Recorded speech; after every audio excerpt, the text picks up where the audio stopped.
O tema da mensagem de hoje é culpa e graça. Aí, deixa eu aqui. Bom, culpa e graça. A imagem, todo mundo vendo ali, tá só um pouquinho claro. Como é que funciona, tá? Como é que vai funcionar até o tema da mensagem de hoje? A gente tem como natureza do ser humano uma questão de dualidade, né? Que é aquela questão bem e mal, certo e errado, doce e salgado, né? Essa questão de dualidade é uma questão natural do ser humano, com igreja ou sem igreja.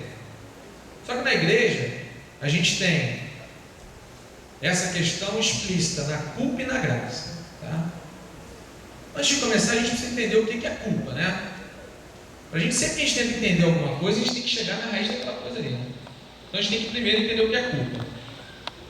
Bom, então vamos à origem da palavra culpa.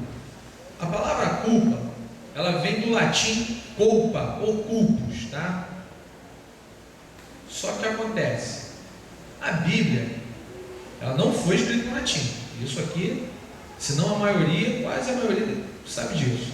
A Bíblia, ela foi escrita em hebraico e em grego. Latim veio muito tempo depois, né? Que aí já foi a partir da Bíblia católica. Então o que acontece? Se não existe a palavra culpa, né? Já que a origem da palavra culpa é em latim, o que é a palavra culpa em hebraico, né? Já que a gente tem desde o texto bíblico lá, desde do Gênesis, etc., já esse termo culpa, o que significa então a palavra culpa em hebraico? O hebraico tem uma característica muito interessante, que é a seguinte: a palavra, né, o que ela quer expressar, tem diferentes significados e diferentes palavras de acordo com cada ocasião.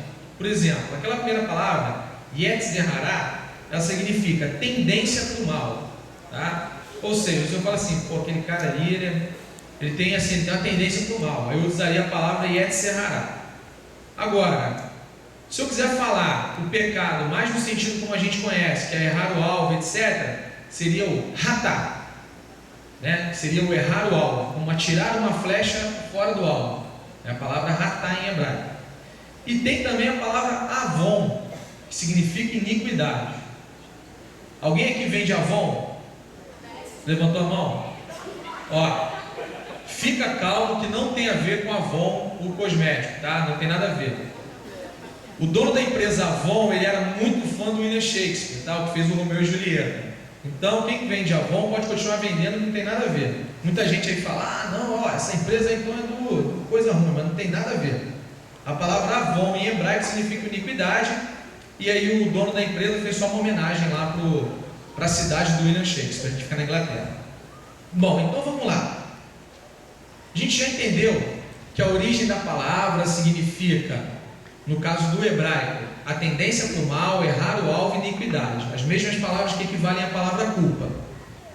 Bom, só que para a gente mesmo, né? A gente não está falando da sociedade hebraica, nada disso. A gente está falando da nossa sociedade, do conceito que a gente tem hoje. Então o que significa a palavra culpa para hoje? Aí a gente tem outras duas distinções entre elas. Bom, a gente tem a culpa subjetiva e a culpa objetiva.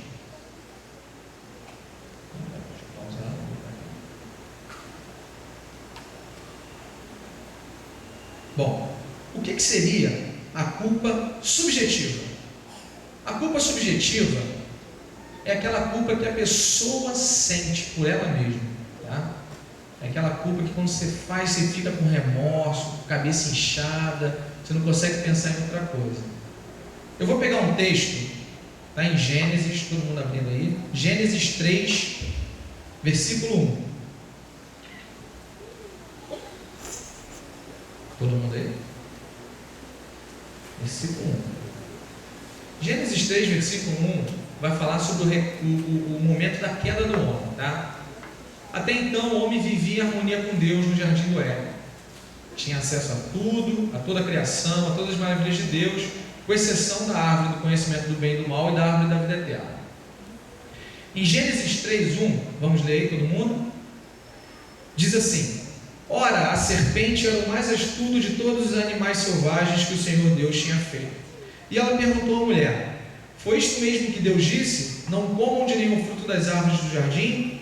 Respondeu a mulher à serpente: podemos comer do fruto das árvores do jardim. Mas Deus disse: não comam do fruto da árvore que está no meio do jardim, nem toquem nele, do contrário vocês morrerão. Disse a serpente à mulher: certamente não morrerão. Deus sabe que no dia em que dele comerem, seus olhos se abrirão e vocês, como Deus, serão conhecedores do bem e do mal. Quando a mulher viu que a árvore parecia agradável ao paladar, era atraente aos olhos e, além disso, desejável para dela se obter discernimento, tomou do seu fruto, comeu e o deu a seu marido, que comeu também. Os olhos dos dois se abriram e perceberam que estavam nus. Então juntaram folhas de figueira para cobrir-se. Ouvindo o homem e a mulher os passos do Senhor, aí passos também pode ser entendido como voz, tá? Como os passos do Senhor Deus que andava pelo jardim, quando soprava a brisa do dia, esconderam-se da presença do Senhor Deus entre as árvores do jardim. Mas o Senhor Deus chamou o homem perguntando: onde está você? E ele respondeu: ouvi teus passos no jardim e fiquei com medo, porque estava nu, por isso me escondi. E Deus perguntou: quem lhe disse que você estava nu? Você comeu do fruto da árvore da qual lhe proibi de comer? Disse o homem: foi a mulher que me deste por companheira que me deu do fruto da árvore e eu comi. O Senhor Deus perguntou então à mulher: o que foi que você fez? Respondeu a mulher: a serpente me enganou e eu comi. Bom, o texto vai continuar dizendo que Deus aí condena a serpente, apresenta as mazelas que a mulher vai ter que ter a partir de agora e apresenta todo o suor, trabalho e dor que o homem vai enfrentar. Bom, o que a gente vai destacar nesse primeiro texto que a gente viu aqui para a parte da culpa? Primeiramente, Deus, por ser Deus, tem três características fundamentais. Ele é onipresente, onipotente e onisciente. Isso quer dizer que ele conhece tudo, está em todos os lugares, sabe de todas as coisas. Mas o texto está dizendo aqui que Deus indagou ao homem: onde é que você está? Por que você está assim? Quem foi que te deu essa fruta? Você comeu? Na verdade, o que Deus está fazendo ali é parte do processo da culpa subjetiva também, tá? Que é o quê? Deus sabia de tudo aquilo. Deus sabia que ele havia comido o fruto proibido, sabia onde ele estava, sabia que ele havia se envergonhado de estar nu. Deus faz aquilo para que o homem mesmo, Adão mesmo, entenda o erro dele, assuma a culpa dele. Quando Deus questiona o homem, ele faz com que o homem olhe para dentro de si mesmo e comece a perceber aquele sentimento de remorso, de culpa, de erro, de pecado que ele acaba de cometer. E ele faz o mesmo com a mulher. Ele apresenta, na verdade, à mulher a culpa que ela não assume imediatamente. Por que ela não assume imediatamente, nem ela nem Adão? Se vocês observarem, o que Adão fala? Vamos ver aqui, ó. Deus perguntou: quem lhe disse que você estava nu? Você comeu o fruto? Disse o homem: não, comi nada não, ó. Foi a mulher que me deste de companheiro que me deu o fruto. Primeira coisa que ele fez: correu, fugiu da raiva, botou logo a culpa na mulher. Falou: não, olha só, até comi do fruto, eu até tenho uma parcela de culpa, mas a culpa mesmo foi da mulher que me deu. E outra, ele não fala simplesmente da mulher, a mulher me deu. Ele fala da mulher que o Senhor me deu. Nesse ponto, o que o texto está querendo dizer, o que Adão está querendo dizer nesse texto aqui, é compartilhar a culpa com Deus. Ele está querendo dizer que Deus tem uma parcela de culpa, afinal de contas, vamos entender. Olha só, se você me deu uma mulher e a mulher me fez errar, se você não tivesse me dado a mulher, eu não tinha errado. Então a culpa é sua também. Mas não é nada disso, tá? Isso, na verdade, é um artifício que o homem utiliza, o ser humano utiliza, para partilhar da sua culpa, do seu erro e do seu pecado. Mas a mulher faz do mesmo. A mulher diz: não, a serpente me enganou e eu comi. Bom, a culpa tem também o pressuposto que você tem que saber que você está errando, você tem que conhecer o errado para saber o que é o certo, ou vice-versa, conhecer o certo para saber o que é errado. Deus já havia dito à mulher e ao homem que era proibido comer daquele fruto. A ciência vai chamar essa questão de ideias inatas. Lá por volta do século XIV, XIII, XV, esse meado aí, grandes filósofos da humanidade começaram a racionalizar Deus, tentar entender Deus de uma forma racional. Como é que é isso? Eu preciso provar. O homem estava nessa sede de conhecimento, ele precisava provar que Deus existia de alguma forma, tentar provar tecnicamente, cientificamente. O que o ramo da filosofia definiu? Não, olha só, então é o seguinte: eu já estou nascendo com ideias do que é certo e do que é errado, que é esse conceito que eu estou falando das ideias inatas. Bom, se eu já estou nascendo com o conceito do que é certo e do que é errado, é porque alguém que sabe o que é certo e o que é errado colocou isso em mim ainda no ventre, antes mesmo que eu nascesse. Essa é a ideia que quase mais da metade da humanidade acreditou durante boa parte aí do seu processo de desenvolvimento, tá? Do século XV até a beirada do século XIX. Só que, isso se você for entender essa questão de certo e de errado de uma forma não religiosa, de uma forma técnica, agnóstica, né, para quem não é da igreja. Nós temos o conhecimento do que é certo e do que é errado baseados na palavra de Deus. Tá? Bom, o que fica claro nesse texto? O que acontece com Adão aqui, assim que ele é apresentado a culpa, assim que ele é apresentado ao erro que ele cometeu? Ele é também afastado de Deus. Nesse momento, Deus se afasta do homem. O que quer dizer isso daí? O que é essa retirada de Adão, Eva do jardim do Éden, né, do paraíso? É justamente isso. A culpa, ela tem essa característica de afastar você de Deus, tá? Isso no âmbito individual de você e Deus. A pessoa que se sente culpada, se sente com remorso, a tendência dela ou é fazer como Adão, de transmitir e partilhar essa culpa com Deus, ou é mesmo de se afastar de Deus. E não só de Deus. Quando a gente está falando de relacionamento do próximo, a culpa também faz com que você se afaste do próximo.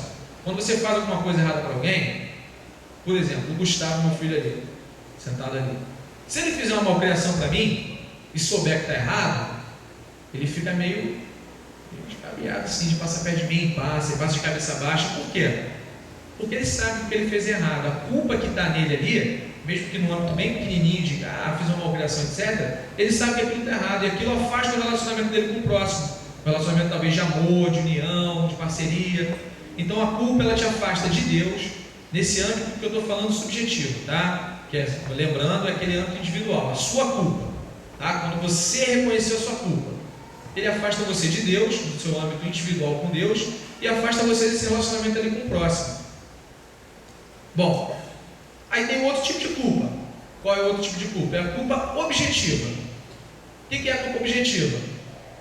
Você está fazendo tudo, achando que está certo, não estou fazendo certo. Você está tão contaminado, tão misturado, tão envolvido por todo aquele ciclo vicioso de pecado, de culpa, etc., que você não vê que aquilo que você está fazendo é errado. A culpa objetiva, ela é aquela culpa que é apresentada a você. Alguém pega e apresenta a você aquela culpa e fala: irmão, acorda, você está agindo errado. E essa culpa, ela tem uma outra característica, ela já não é mais individual, porque ela pode estar fazendo mal ou para um grupo específico, sua família, por exemplo, ou para o todo, para a comunidade como um todo, quando a gente está falando no âmbito de comunidade. Um texto que vai demonstrar um exemplo claro dessa culpa está em 2 Samuel, capítulo 12. Vamos ver.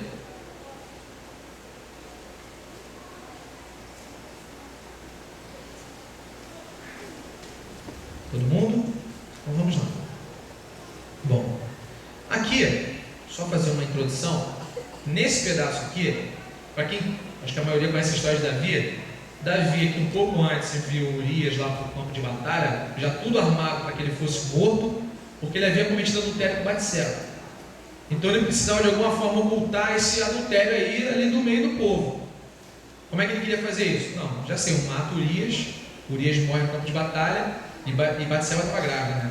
Eu pego Batseba como esposa, né? E tudo certo, uma mulher viúva agora, eu posso ter ela como esposa. Então isso foi o que aconteceu, é o preâmbulo dessa história. Só que aí Deus levanta Natã, o profeta Natã, e o envia até Davi. E aí é onde se faz o diálogo. E o Senhor enviou a Davi o profeta Natã. Ao chegar, ele disse a Davi: 2 homens viviam numa cidade, um era rico e outro pobre. O rico possuía muitas ovelhas e bois, mas o pobre nada tinha senão uma cordeirinha que havia comprado. Ele a criou e ela cresceu com ele e com os seus filhos. Ela comia junto dele, bebia junto do seu copo e até dormia em seus braços. Era como uma filha para ele. Certo dia, um viajante chegou à casa do rico e este não quis pegar uma de suas próprias ovelhas ou de seus bois para preparar-lhe uma refeição. Em vez disso, preparou para o visitante a cordeira que pertencia ao pobre. Natã acabou de apresentar se fosse no tempo de Jesus, a gente pode falar que seria uma parábola, né? Ele acabou de apresentar uma história para Davi. E aí Davi fala assim: então Davi encheu-se de ira contra o homem e disse a Natã: juro pelo nome do Senhor que o homem que fez isso merece a morte, deverá pagar 4 vezes o preço da cordeira por quanto agiu sem misericórdia. Davi está tão cego no que fez, tão cego no erro que cometeu, tão cego nessa culpa que ele não enxerga, que Natã acabou de contar a história do que ele acabou de fazer e ele não entendeu que era com ele. Então o Senhor, através de Natã, diz: Davi, você é esse homem. E continuou: assim diz o Senhor, o Deus de Israel: eu ungi rei de Israel e o livrei das mãos de Saul, dei-lhe a casa e as mulheres do seu senhor, dei-lhe a nação de Israel e Judá. E se tudo isso não fosse suficiente, eu lhe teria dado mais ainda. Por que você desprezou a palavra do Senhor, fazendo o que ele reprova? Você matou Urias, o hitita, com a espada dos amonitas e ficou com a mulher dele. Por isso a espada nunca se afastará de sua família, pois você me desprezou e tomou a mulher de Urias, o hitita, para ser sua mulher. Assim diz o Senhor: de sua própria família trarei desgraça sobre você. Tomarei suas mulheres diante dos seus próprios olhos e as darei a outro, e ele se deitará com elas em plena luz do dia. Você fez as escondidas, mas eu o farei diante de todo Israel em plena luz do dia. Então Davi disse a Natã: pequei contra o Senhor. E Natã respondeu: o Senhor perdoou o teu pecado, você não morrerá.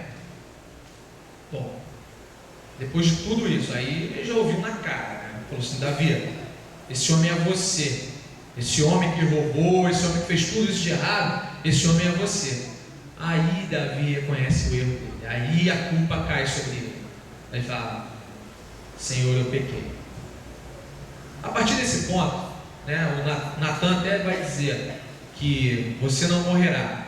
Aí ele prossegue dizendo: mas que o filho que Batseba está esperando, que é fruto do adultério que Davi acabou de cometer, esse filho não vai viver. Aqui acontece uma coisa muito interessante. Primeiro, o pecado e a culpa. Por que eu estou falando pecado e culpa, tá? Eu esqueci, eu omiti isso desde o começo. A gente vai ver isso sempre muito misturado dentro da Bíblia: culpa, pecado, culpa. Por que esse conceito de culpa que eu falei, de objetivo, subjetivo, são para os dias de hoje? Como a gente falou, a culpa para o hebraico tem vários outros significados, inclusive o próprio pecado em si. Então a gente vai ver sempre culpa e pecado sempre muito misturado. Então o que tem de interessante? O pecado, Davi está tão mergulhado nesse pecado que ele está cego. Ele está cego pelo pecado. O pecado cega a verdade que às vezes está diante dos seus olhos. Foi o que aconteceu com Davi aqui. O que acontece? O filho de Davi com Batseba, esse primeiro filho, fruto do adultério, realmente ele não sobrevive. Ele morre, parece que 7 dias depois lá. Só que nesse período, Davi vai passar todo o tempo jejuando, orando, deitado no templo, não quer receber ninguém, não quer fazer asseio de banho, nada disso. Ele está deitado no templo. Seus serviçais, todos eles têm: rei Davi, tome de comer. Ele não quer. Ali é o momento dele com o Senhor. Ele invoca ao Senhor, ele clama ao Senhor para que salve, perdoe o filho dele. Só que não foi atendido. A gente pode talvez entender o seguinte: não é assim, não, Deus castigou Davi, né? Deixou que o filho dele morresse. Na verdade, Deus não castigou Davi, tá?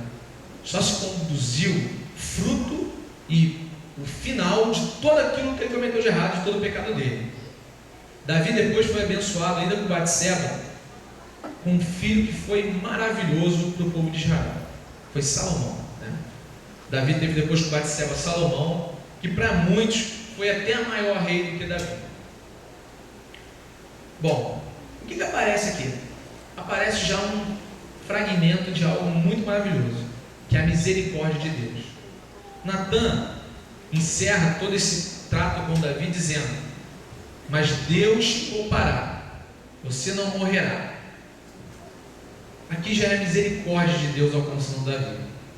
Davi, depois que cumpre todo esse ritual de jejum, de se manter ali em total devoção a Deus, pedindo perdão pelo seu pecado, por tudo isso, quando a criança morre, Davi muda. Ele entende que as suas orações não foram alcançadas por conta do seu pecado. Ele entende que ele transgrediu as leis do Senhor. Ele entende tudo isso. E aí ele, talvez, por conta de tudo isso que ele está vivendo, são escritos 2 salmos por Davi, talvez os salmos assim, mais profundos de Davi na Bíblia. Enquanto ele está nesse momento buscando penitência, etc., Davi canta ao Senhor o salmo de número 51. Vamos ver o salmo 51.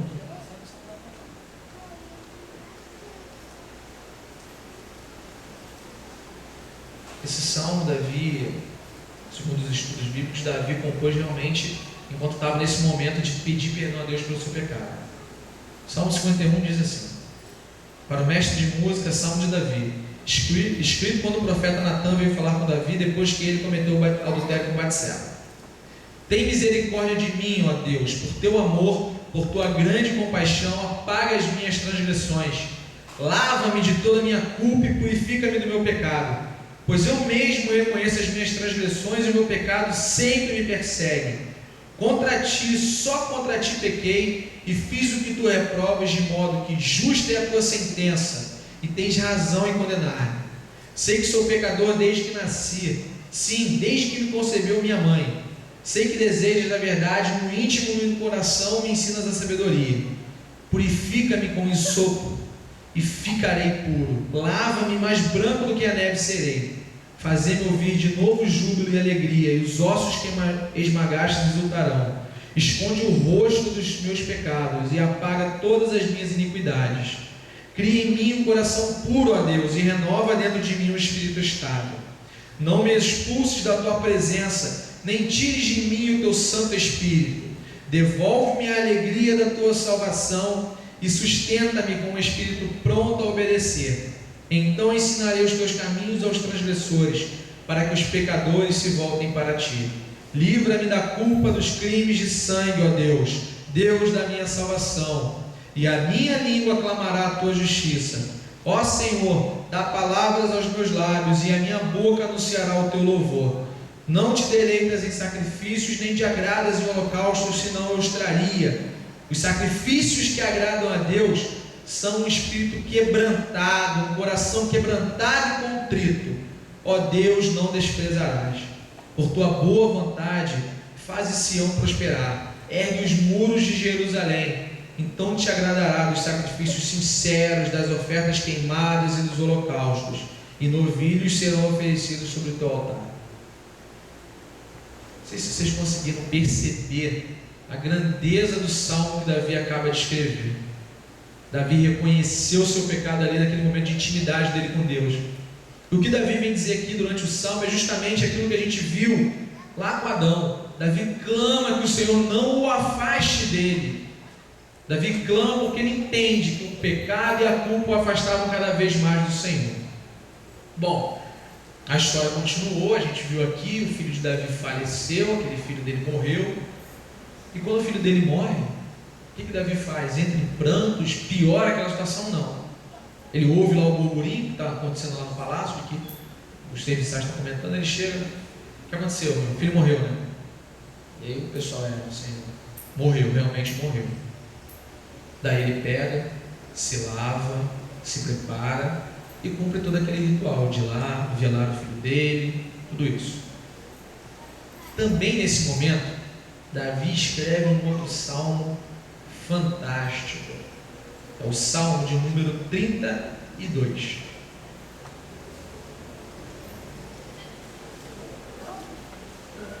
Aqui Davi já percebeu que não tem mais problema, ele já reconheceu a culpa dele.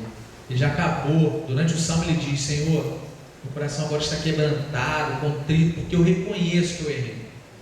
O Salmo 32 também vai dizer que esse salmo foi escrito quando Davi estava junto do corpo dele, do filho dele, dentro do santuário. Davi no Salmo 32 diz: como é feliz aquele que tem suas transgressões perdoadas e teus pecados apagados. Como é feliz aquele a quem o Senhor não atribui culpa e em quem não há hipocrisia. Enquanto eu mantinha escondidos os meus pecados, o meu corpo definhava de tanto gemer, pois dia e noite a tua mão pesava sobre mim, minhas forças foram se esgotando como em tempo de seca. Então reconheci diante de ti o meu pecado e não encobri minhas culpas. Eu disse: confessarei as minhas transgressões ao Senhor, e tu perdoastes a culpa do meu pecado. Portanto, que todos os que são fiéis orem a ti enquanto pode ser encontrado. Quando pode ser encontrado. Quando muitas águas se levantarem, elas não os atingirão. Tu és o meu abrigo, tu me preservarás das angústias e me cercarás de canções de livramento. Eu o instruirei e o ensinarei no caminho que você deve seguir, e o aconselharei e cuidarei de você. Não sejam como o cavalo ou o burro, que não têm entendimento, mas precisam ser controlados com freio e rédeas. Caso contrário, não obedecem. Muitas são as dores dos ímpios, mas a bondade do Senhor protege quem nele confia. Alegrem-se no Senhor e exultem vocês que são justos. Cantem de alegria todos vocês que são retos de coração. Davi, ao escrever esse salmo, ele já entendeu todo o erro que ele cometeu, já entendeu de que ele deveria se apresentar quebrantado, contrito a Deus, de uma forma totalmente avassaladora. Essa culpa acaba com Davi, traz a Davi uma nova experiência com Deus, uma experiência mais próxima, mais íntima. Mas como é possível que tudo isso aconteça? Porque a gente percebeu durante a mensagem que Davi estava obscurecido pela sua culpa. Como é que ele foi alcançado por isso? Natã vai até ele apresentar essa culpa dele. Então não é bem assim, não parte do sujeito, né? Não parte do sujeito, parte sempre de Deus. Parte de Deus de que forma? E aqui entra a parte da misericórdia de Deus, tá? A misericórdia de Deus é a segunda parte hoje da mensagem de culpa e graça. Vamos entender a misericórdia e graça como a mesma coisa. Por quê? A gente já entendeu a parte de que da culpa em latim, grego, tudo isso. E a mesma coisa na graça. A palavra graça, ela vem também do latim, gratis, né? Que significa receber sem ter dado nada em troca. Algo nesse contexto. Só que a gente viu que não existe a palavra, não existe a Bíblia original em latim, e a gente está falando aqui de Salmos, quando a misericórdia o alcançou. Então, se Salmos foi escrito em hebraico, como é que seria isso em hebraico? E aí a gente tem a palavra que seria mais próxima, que seria resed. Resed significa bondade e amor maior. A graça de Deus é justamente isso. A graça de Deus é algo maior, algo sublime, que não parte de nós para Deus, mas sim de Deus para nós. A graça que nos alcança. Só que existe também dois tipos de graça. Uma que é errada, tá? Que é a graça, não sei se vocês já ouviram falar na graça barata. Alguém já ouviu falar, vai entender. O que é a graça barata? A graça barata é um conceito de graça, graça de Deus, que muitas pessoas praticavam no começo do cristianismo. Qual é o princípio para nós que somos cristãos, né? Aceitar e reconhecer que Jesus é nosso único e suficiente Salvador e nos render a Ele, confessar a Jesus os nossos pecados e entregar de coração a Ele. Nós entendemos que dessa forma nós alcançamos a salvação. Bom, o que o pessoal fazia? Então é só isso. Basta eu aceitar Jesus como único e suficiente Salvador que eu estarei salvo. A graça da salvação me terá alcançado. E assim começou um monte de cristão a seguir o Evangelho. E um monte de gente começou a pregar esse Evangelho. O Evangelho da graça barata. Que dizia o quê? Dizia que se você tivesse uma vida completamente mergulhada no pecado, na iniquidade, na culpa, bastava que no finalzinho você, nossa, então aceito o Senhor, aceito Jesus, levantou a mão na igreja, veio aqui na frente e está salvo. Isso é um conceito de graça barata. Por que esse conceito está errado? Tá? Primeiro, o conceito de graça, ele parte do pressuposto de que você tem que agir de forma completa na entrega ao Senhor. O que é essa forma completa? É a forma de uma conversão constante a Jesus. A graça e a conversão de Jesus, elas se dão num processo diário e infinito. Enquanto você estiver vivo, você tem que estar se convertendo a Deus. Não adianta você levantar a mão aqui na igreja hoje, ou levantar a mão aqui amanhã, ou levantou mês passado, está vindo na igreja todo dia, que você já está 100% não. Por quê? Justamente por isso, você tem que ir se convertendo a Deus, você tem que ir se convertendo a Jesus. Esse é o conceito de mudança da pessoa. Só que o conceito da graça barata não diz isso. O conceito da graça barata diz que você, lá no finalzinho, aceitou Jesus, diz que se converteu, está tudo certo. Isso é um problema para o cristianismo, porque a gente entende que a nossa conduta como cristão, ela tem que ser uma conduta diária, de reconhecer os seus erros, de confessar a Deus os seus erros, de se manter livre, afastado do pecado. Só que essa ideia de graça barata não permite essa proximidade com essa vida cristã, porque ela diz que você pode só ao final se converter. A graça barata, ela pode também ser entendida no Sermão da Montanha. Jesus no Sermão da Montanha está talvez resumindo, em Mateus, né? Ele está resumindo tudo, talvez tenha significado seu ministério na terra. O Sermão da Montanha, no capítulo 6, versículos de 1 a 4, Jesus fala na montanha o seguinte: tenham cuidado de não praticar suas obras de justiça diante dos outros para serem vistos por eles. Se fizerem isso, vocês não terão nenhuma recompensa do Pai Celestial. Portanto, quando você der esmola, não anuncie isso com trombetas, como fazem os hipócritas nas sinagogas e nas ruas, a fim de serem honrados pelos outros. Eu lhes garanto que eles já receberam sua plena recompensa. Mas quando você der esmola, que sua mão esquerda não saiba o que está fazendo a direita, de forma que você preste a sua ajuda em segredo, e seu Pai que vê o que é feito em segredo o recompensará. Jesus, nessa parte do Sermão da Montanha, começa a dar alguns ensinamentos de como é que tem que ser a conduta cristã, a conduta de vida de um cristão. E o que ele está querendo dizer aqui? Justamente o contrário da graça barata. Por quê? Quando eu ajudo o próximo sem que ninguém veja, é algo íntimo meu e do Senhor. É isso que ele está dizendo. Quando eu ajudo o necessitado, quando eu amo ao próximo, eu não preciso que todo mundo esteja vendo. Jesus, inclusive, condena isso aqui. Por quê? Porque esse é um processo individual, um processo que você tem que fazer em segredo. Deus o reconhecerá e o recompensará por isso. A graça barata busca também justamente isso. Ela busca um engrandecimento próprio, busca levantar você, uma questão muito individual para o todo do que individual para Deus. Busca muito mais você querer ser reconhecido do que você reconhecer a Deus. Essa é a graça barata. Bom, mas se existe então a graça barata, e existem dois tipos de graça, qual é a outra graça? Essa sim é a graça bendita de Deus. Qual é a graça de Deus? Bom, vamos ver aqui em Efésios, capítulo 2, versículo 8.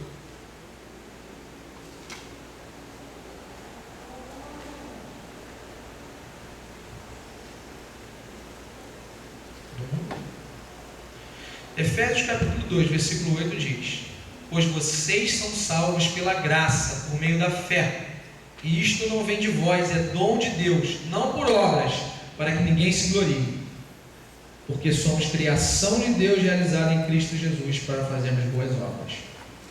Bom, Paulo, quando está escrevendo a igreja de Efésios, a igreja de Éfeso, ela é uma igreja que não tinha em tese problemas, tá? O que é isso?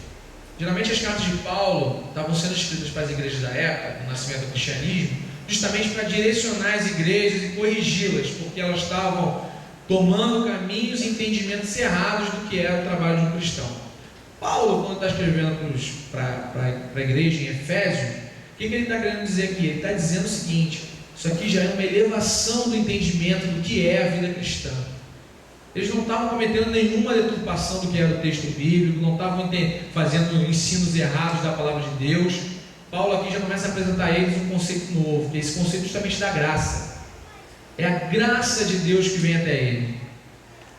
Para os que não conhecem, é realmente complicado de entender isso aqui. Porque, por exemplo, se você chegar para alguém que não aceitou Jesus, não conhece Jesus, não foi ainda tomado por essa graça não alcançou, é complicado você dizer que a pessoa que está sendo ofendida, que nesse caso é Deus, Deus é o ofendido com o nosso pecado, é Ele que vem até nós pedir desculpas. Como é que Ele faz isso? Ele faz isso justamente pela graça.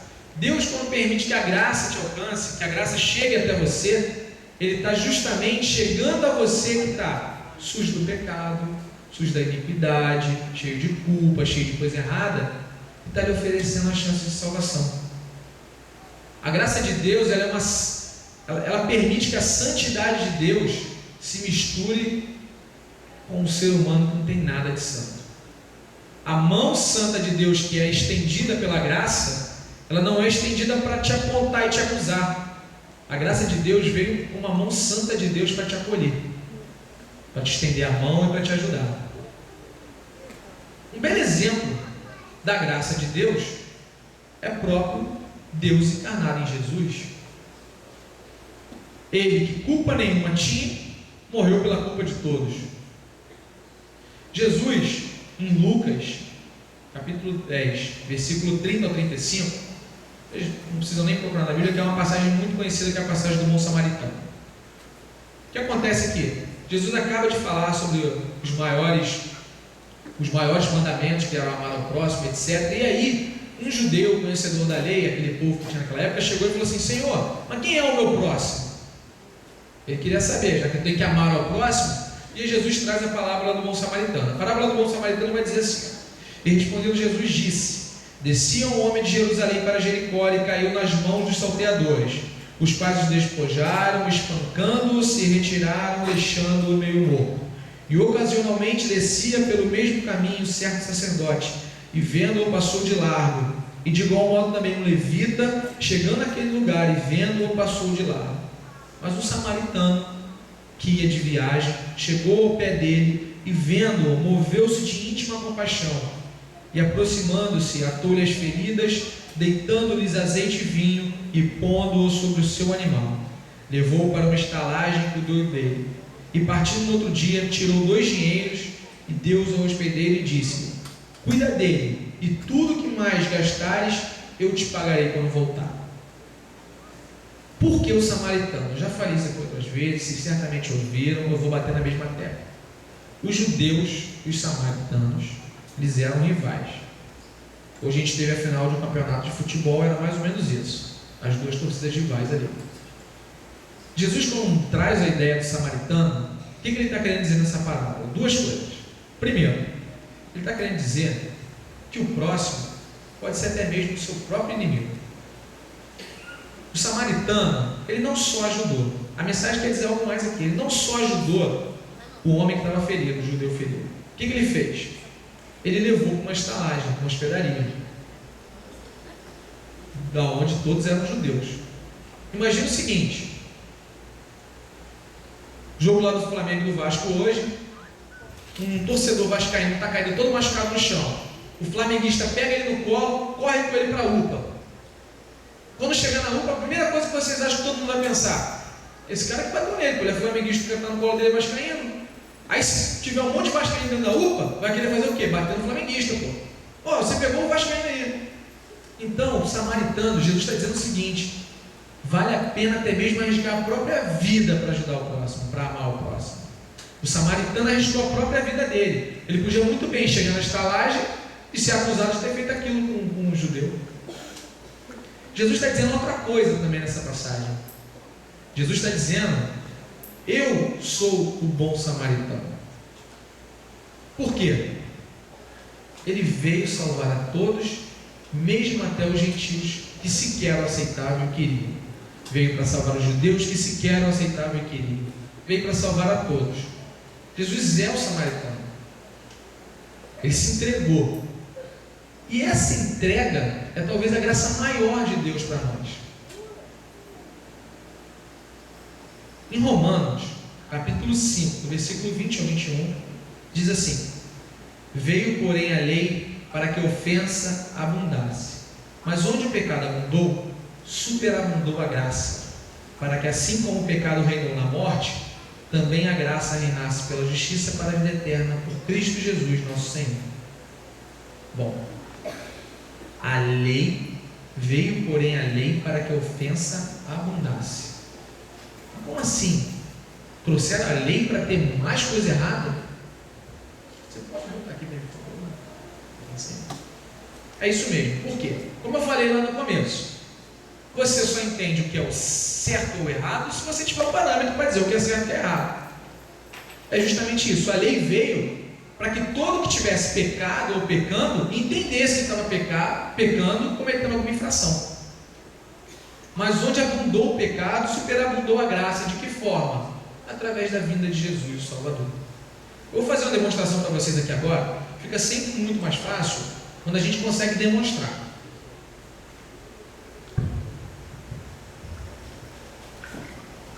Vamos entender que isso aqui é o ser humano, tá bom? Esse vidro aqui é o ser humano. O ser humano, por natureza, quando ele é criado, ele é uma criatura perfeita, livre de todo pecado, livre de todo mal, uma criatura limpa. Aí a gente começa o quê? Começa a ter acesso a tudo que é certo, tudo que é errado. E aí, ó, tudo aquilo que era limpo, tudo aqui, bonitinho, ó, o ser humano começou a ficar tudo sujo, imundo, ó. Cadê? Cadê aquele cristal? Cadê aquela pureza toda? Cadê tudo aquilo?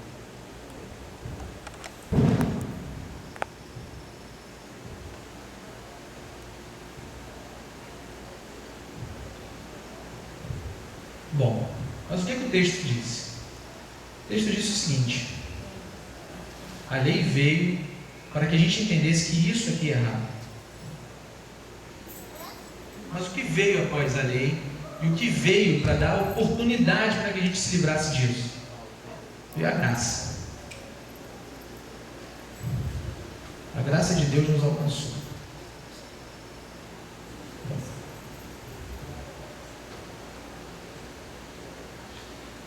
E pela graça sois salvos. E pela graça, tudo que era sujo, tudo que era imundo, tudo que estava tomado pelo pecado, só pela graça tudo se faz novo.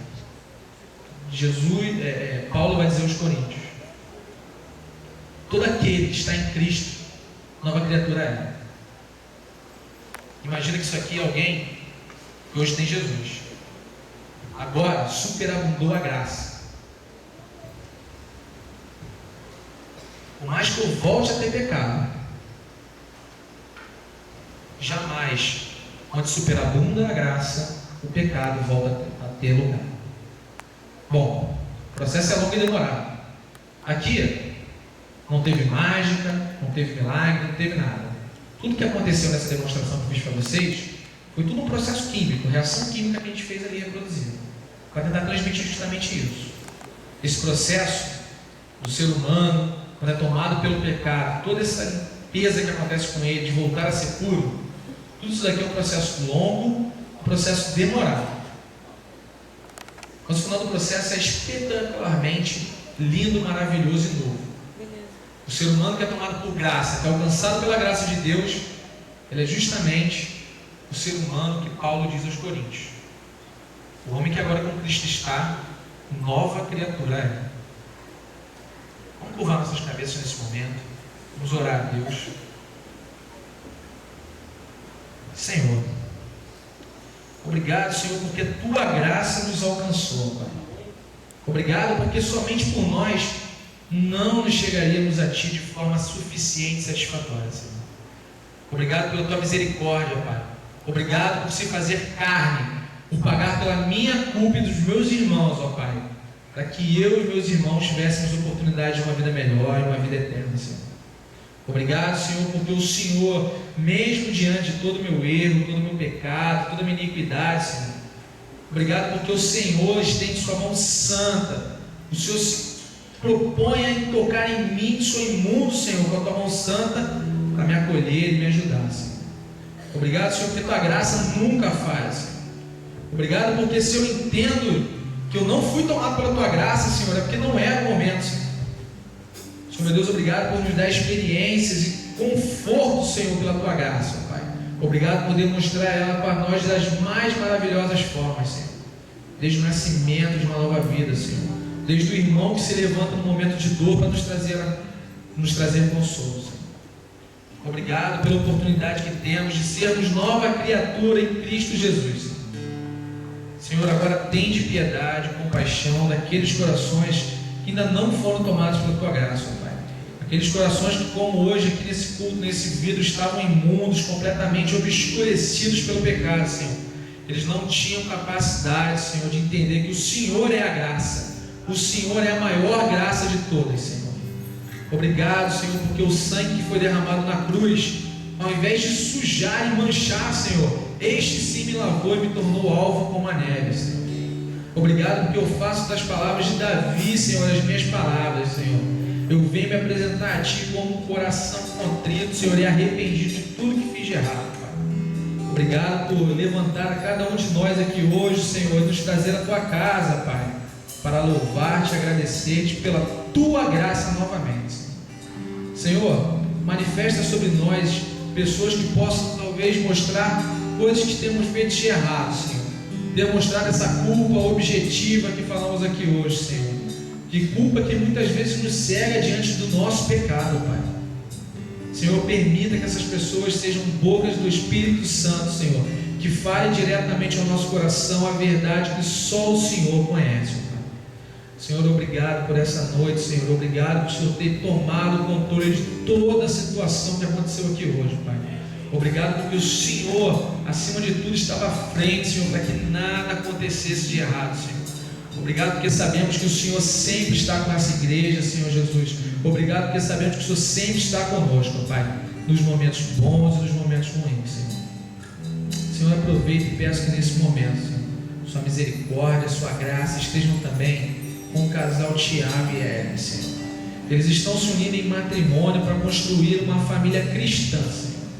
Estão se unindo nesse momento, Senhor, para juntos talvez evangelizar, ser farol e ser exemplo do que é uma família cristã, Senhor. Senhor, esteja com eles nesse momento, que ocorra tudo bem, Senhor. Esteja com todos de nossa igreja que estão nessa cerimônia hoje. Senhor, para os teus filhos que estão aqui na sua casa hoje, ó Pai, eu te peço perdão por todos os erros que cometemos, Senhor. Possibilita que tua graça nos alcance para sermos nova criatura, Senhor. Senhor, peço muito obrigado pela oportunidade de trazer hoje uma mensagem que provém de Ti, ó Pai, para a minha comunidade, Senhor. Te agradeço enormemente por isso, Pai, por o Senhor ter sido tão zeloso com o Teu servo, com toda a Tua casa, Senhor. Senhor Jesus, em Teu nome que eu oro, peço e agradeço hoje, todo sempre. Amém.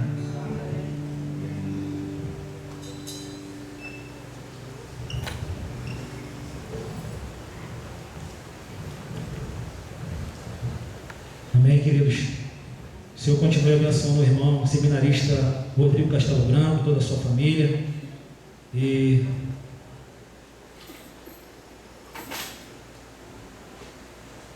vamos ouvir agora um hino para a gente encerrar, um hino com o Ministério de Louvor, os adolescentes.